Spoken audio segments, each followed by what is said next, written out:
Hey guys, welcome to the channel. We're going to go over the characters of this game real quick. I'm going to do a little tier list, and I'm going to tell you what you should and should not be playing in this game. So, let's start off with explaining how I'm going to do this. I'm going to do this just based off of raw solo gameplay. I will not be considering teams into this. I will not be talking about, like I said, a team-based meta. So, having said that, let's go for it. I'm going to start off with some of the defenders. Blastoise is in the very good tier. He has a lot of damage even after the nerf, a lot of displacement if you go with his other set of abilities, and his ultimate does an extremely large amount of damage, and it's in a sort of situation where when you're fighting for the Zapdos or a Dreadnought, if you use it and you don't quite get the steal with it, the enemy's still all stuck in the air, which enables stealing from the rest of your team very easily. Very strong. Snorlax, big Sag. In a team environment, he'd be excellent, but the fact that you just don't do any damage after the nerfs, or even before the nerfs, make your life miserable. It's horribly hard to play this character solo. You will not be having a lot of fun. Honestly, just don't play Snorlax in a solo environment. You will not enjoy it. No setup is good. Even the Flail-Lax is not good for carrying your own games. You will just not enjoy that very much. Moving on to Slowbro. Slowbro's in the meh category. It's alright. It's better at stealing objectives than Snorlax is for sure. Not quite as good as Blastoise though. The nerfs hit it kind of hard. It falls off a decent amount in comparison to the other ones. And essentially when this whole game comes down to last-shotting the Zapdos and getting the Dreadnought kills before that to be ready for the Zapdos, that's really what you're looking at. With his Surf, it is capable of getting some decent steals in, but there's just better Pokemon, which is definitely Blastoise, if you're looking for a defender to play. Crustle, I would also put in the meh category. It has a lot of ability to be sneaky, to run around and steal things, but there's not terribly much about the character that I would say is just broken. The ultimate's very powerful, so I would honestly put it towards, like, the top of the meh, but it's not particularly impressive regardless. If you're trying to play with an X-Scissor setup and you run into a Wigglytuff, you just can no longer play the game due to the way that Charm cancels your X-Scissor. So, Crustle's okay. Definitely a meh. A high tier meh. We do not have Wigglytuff in the game, and it's not even a defender anyway. For some reason, Wigglytuff is listed as a defender, but it's not. So, Mamoswine, we're going to talk about. Mamoswine hasn't quite released yet, but I have a very good feeling it's going to be in the very good category. It'll drop and be about as strong as Blastoise was. It'll probably do about 1.3 times the damage it really should be doing. The stuns on it will probably be long. It'll probably be a very effective Pokemon. However, it'll be a lot better on mobile because of the way that a lot of its abilities are ground targeted abilities, which means on the Switch, auto targets tend to mess these sort of things up, and you get a lot less value out of doing that without being instant aim in any direction that you want. So, Mamoswine is still going in the very good category. So, after we finish the defenders, let's do supports. A lot of the supports are going to be lower on the categories, to be honest. If you really like playing supports, you really like playing defenders, and you don't really care about just carrying your own games and winning, or if you're playing with a couple friends, then these characters will go up a couple levels, and you just got to pick about which one I think is the best one. But in regards to just like playing the game solo, trying to win your own games, you're going to have a hard time with supports, just like with defenders. Eldegoss, we're going to put in the mech category. There's a lot of healing, has a lot of utility, but low damage. You can attempt to steal things with your ultimate, but it's rough. It's definitely rough. So Eldegoss definitely is a low meh kind of hero. Wigglytuff, I want to put it in the very good category. But the lower portion of very good. I have a lot of time playing Rollout Wigglytuff, and even that's more of an a meh category unless you're very good at it, especially after the nerfs. But with Sing just being incredibly powerful and how it always is, Wigglytuff is still definitely a very good hero. However, based on the way that, as I mentioned multiple times, the game comes down to last-shotting the Zapdos and last-shotting Dreadnoughts, you don't particularly do a lot of damage on Wigglytuff. The max amount of damage you can expect to be doing with Dazzling Gleam is going to be about 1500 at like level 15 even. 1300 at like level 12, 13, which is about what you can be averaging. It's not particularly a lot. When you have a character like Lucario, that's probably doing like 3k, 3.3k with a power-up punch. So, moving on from that character. Unfortunately, I'm not able to like put it lower, but I'd be putting it like, you know, kind of here area. Other supports. Mime, I think is very good. I think Mime is about here in the very good category. Mime is supposedly a support, but honestly, you just kind of walk around doing an obscene amount of damage. You ever hit somebody into a wall, if you ever use guard swap and then confusion them, you just do way too much damage. And this character is one of the best ultimates in the game. Constantly running around stunning people. That's amazing for stealing Zapdoses and assisting your team. You just walk into the pit and you're perma-stunning everybody. It's a very, very powerful character. But not quite to the level of some other characters. Yeah, so Blissey is in the very good category too. Blissey is like towards the middle of the very good. Actually, sorry, for solo, I would say Blissey's in the meh category. If you're duoing, you're playing with a friend, it gets like drastically improved value, but soloing, you're not gonna have a lot of fun playing this character. Safeguard is powerful. You can use its an ultimate to last shot mobs, the Dreadnought and the Zapdos, but even then that's a little bit questionable. It's gonna be better than a character like Eldegoss. And depending on how good you are, it could even be sneaking up into the bottom of very good, but this is about where I put Blissey. Safeguard is extremely strong though. So like I said, Safeguard plus Helping Hand, if you're playing like even with one single friend, then you'll just, the value you'll be getting with that character is just drastically rising up. That's all these support characters. Let's go on ahead and do the speedsters. I'm gonna start off with Gengar.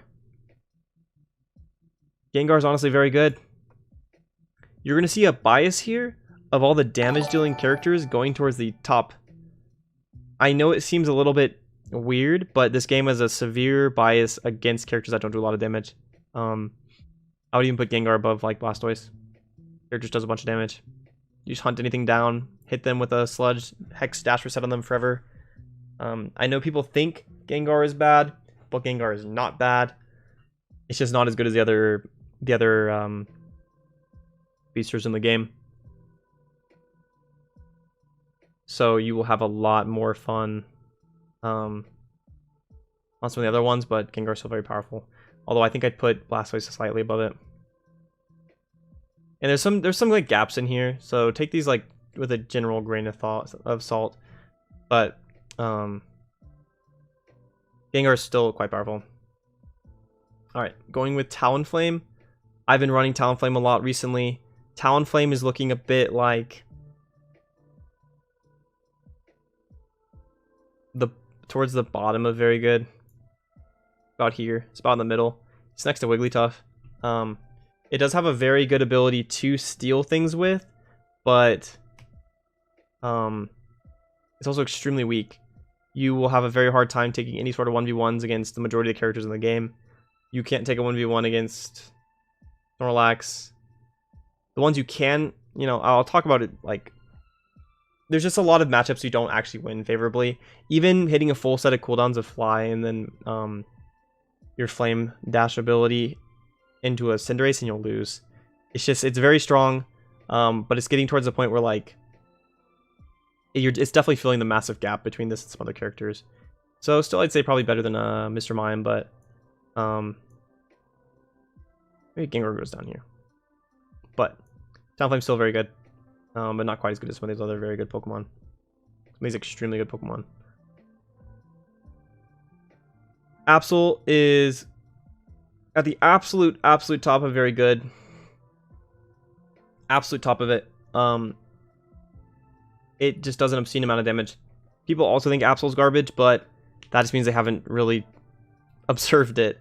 This Pokemon will, if you're running a proper like critical hit based set of items, which would be like a scope lens and a razor fang, you will absolutely trash any Pokemon that you run into, except for Lucario, more or less.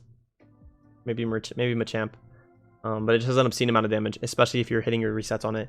If you catch somebody out of position without any cooldowns, they're just absolutely dead. There's nothing you can do about it. You're just going to get messed up by this character. So, Zero Aura, the remaining Speedster, Brain Dead busted. Character does at least double the damage it should with its discharge. It has the ability to move in three distinct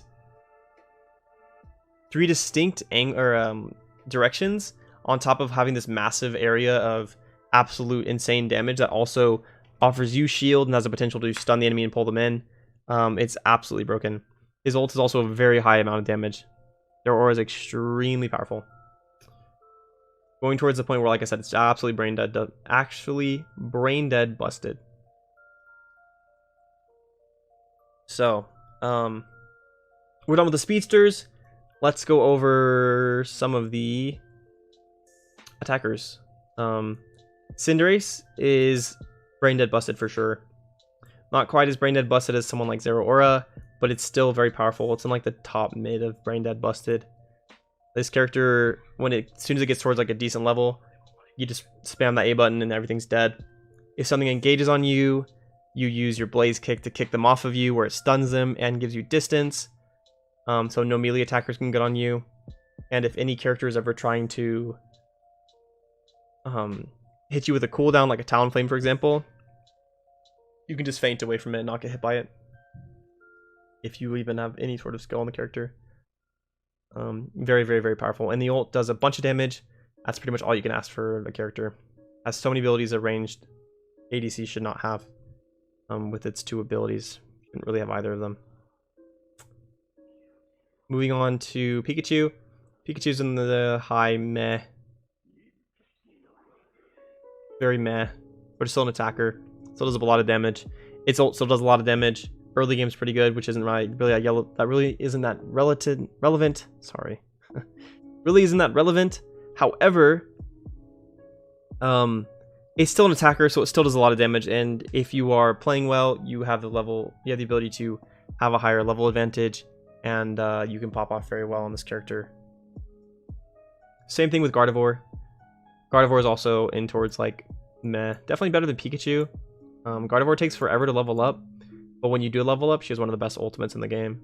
If you're maximizing the abilities with that, and using her long range stuns, is very powerful. Which I believe is Psyshock that does that. I might be wrong, but you just have to check that out real quick. But she's not as good as other characters, but she's still, like, you know, quite good. Like I said, absolute top of meh. There's kind of like a big gap between very good and meh. I should have put another little gap thing in here.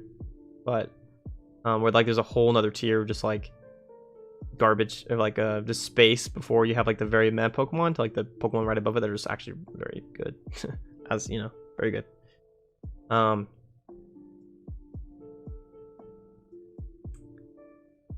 So we have Ninetales.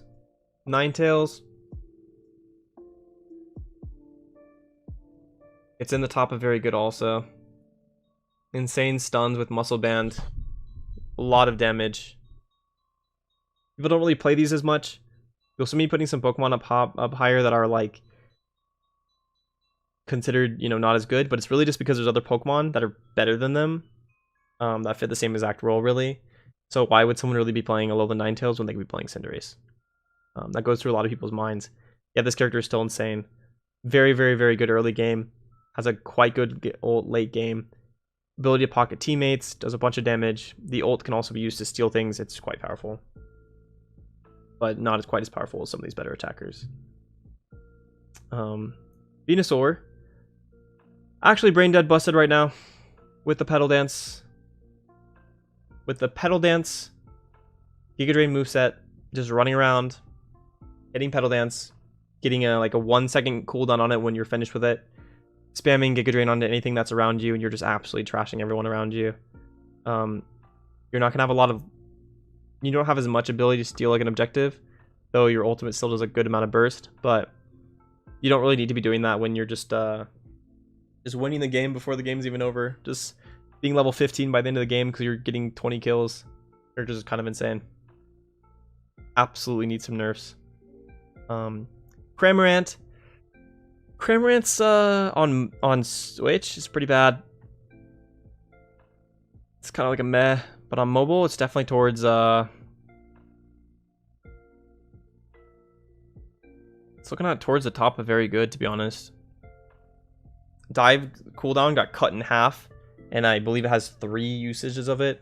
That's an insane amount of mobility. Ultimate's extremely good. This character's kind of hidden good, but it's extremely good if you learn how to be good at it. Otherwise, you're kind of more towards meh. Greninja, Greninja's still in the brain dead busted. It's still like it's more towards the low bottom of brain dead busted after the nerfs, but it's still very powerful. Still very, very powerful. I find myself consistently engaging when I'm playing Talonflame on a Greninja, hitting with my cooldowns, getting a boosted auto onto him, and then using my flame charge to get away from him and hit him, and he's still sitting at like 2/3, or he's still sitting at a third of his HP, and he just frags me. Well, actually, not even 2/3, or a third, more like half of his HP, and he just actually frags me. Pretty tragic. For some reason, just tankier than he should be. Does way more damage he should be. Constantly healing himself. Surf is insane too, on top of Water Shuriken. Either option is actually insane. And you can use your double team with the buffs to double team's kind of insane. With it adding extra damage and being way more realistic. Sileon, I'm going to put at the very good section. We don't quite know how good Sylveon is, but the moves looked very powerful. And I just, with the general balancing thought process of the developers, I think they're just going to add Sylveon to have it be very powerful. All the characters that they've added to the game that they didn't have in the game before have been very strong. Gardevoir was in the closed beta before, so they nerfed it from that, and so it was not amazing. But Zero Aura has been absolutely insane. Blastoise was quite good, like amazing when it first came out, and so I'm sure Sylveon will be up near the top of that level too. Potentially in the Brain Dead Busted channel, we don't quite know. It's kind of based on numbers. All right, Clefable is not in the game and probably never will be. Sad. Moving on to the all-arounders. Charizard is at the top of meh, I would say. It's gotten a lot stronger, but it's pretty bad for like the whole time until it's a Charizard. With the buffs, it's gotten drastically stronger, and that's why it's at the top of meh instead of in the, you know, the bottom of meh or particularly big Sag. But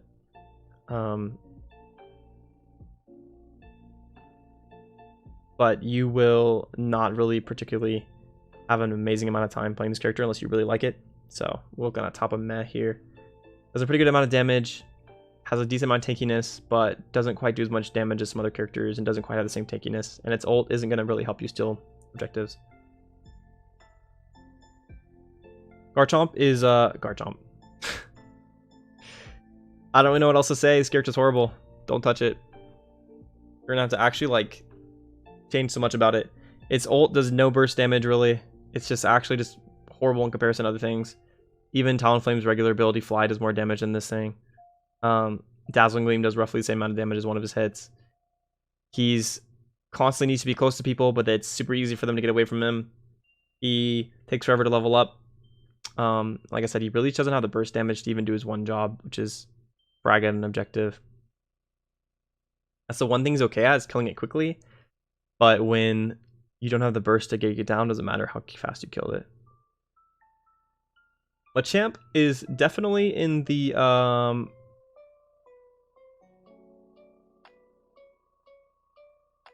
want to put in the massive gap section, to be honest. He's he's right in between these two, right? But that's not a real thing. So he's also in the very, very top. He's in the top of very good. Machamp is drastically better than people think he is. The only reason people don't think that this character is insane is just because Lucario exists. Machamp has a strong early and mid game. His ultimate is insane, and submission is extremely powerful. The fact that it lasts forever, he can just chase things forever. It doesn't really matter what they are. He'll catch them and flip them over his head and roll them. Does a lot more than people think he does, really. I definitely find myself being perfectly happy if there's a Machamp on my team. And last, but absolutely not least, we have the absolutely most brain-dead busted character in this game, Lucario. And if I could add like 3 more tiers to the point where you guys can't even see them, I would put Lucario up there. That character is so insane. He has the most mobility in the game. He has the most sustain in the game. And he has the highest amount of burst damage in the game. And probably the biggest stuns in the game, right behind Alola Ninetales. Actually insane. Either Extreme Speed or Power Up Punch are insane, but Power Up Punch is... it's just crazy. I don't know the exact damage numbers, but I'm pretty sure you could be pulling like 3.5k at a high level when you're fighting Zapdos on the last punch. This character, if you're playing solo and against solos and, you know, with solos, you actually should never lose a game. Putting a focus ban on this character, early game you actually cannot lose. You can just walk into their goal and score as much as you want, kill anybody on their team, walk into their base if you want. This character is actually just insane. Like, I don't really know how to say it. Every moveset you can possibly pick on this character is insane. They buffed his post-combat a bunch too, which is probably not his best setup. Best setup is still Power Punch and Bone Rush. Getting resets, but even Extreme Speed, which isn't quite as good, has dash resets on anything that it hits. That's one of the consistent trends about characters and why they're so insane. And honestly, like if Massive Gap was a section, if I want to be putting up like Champ and Absol into it, for sure. So let's just pretend this is a mid tier right now. I put my Champ there. What I said? Not what I meant. I don't know. My brain just misfired there for a second. But Absol will be up here for sure. Just leave my Champ too. Dash resets are crazy. Just constantly having resets on your dashes on things are actually wild. Gengar's got that. And if you time it properly with the invulnerability frames on his Hex, you can actually just do everything you want, really, to anybody you want. Same thing with Zeraora. He doesn't actually have resets, but his cooldowns are just really low, and he's constantly following you everywhere. It's just insane. He uses one...